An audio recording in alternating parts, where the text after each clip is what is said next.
Be happy you're not blocked, because I pose a question to those who are. Is hearing my voice on this channel and following me on various social media platforms and fake accounts and ones with your real name, or worse, whatever you've conditioned society to call you, the only way you've been able to get solace from our previous toxic union? This isn't a flex like society attempts to covet or portray. I'm seriously trying to find out. Is that what you tell yourself for all the things I had to go to God for and ask to get delivered from all that you did?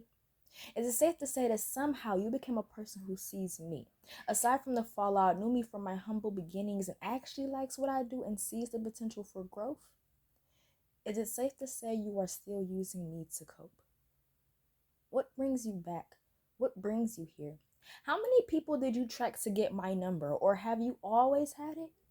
To you, what makes me so amazing all of a sudden? What made you see me as a person that has a big heart, down to earth, raw, and whatever other reviews on the image created in God's own likeness you go to tell other people?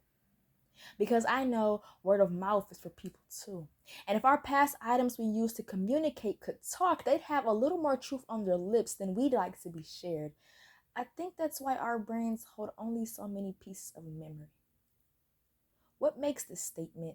I just wanted to see how you were doing, feel more like you were compensated for something and less genuine each time it's heard out of your mouth. With every day, the silence grows, and with every mile, the distance is.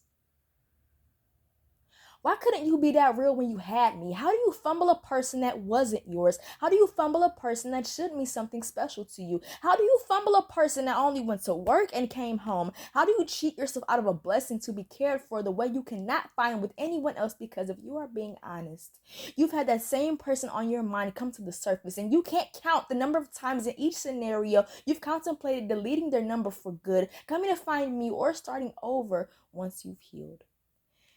If that person in your present found out I'm who you really want and need, and that you actually been investing in me, how long before they leave? At what point do you say, I let you go, but forgive me?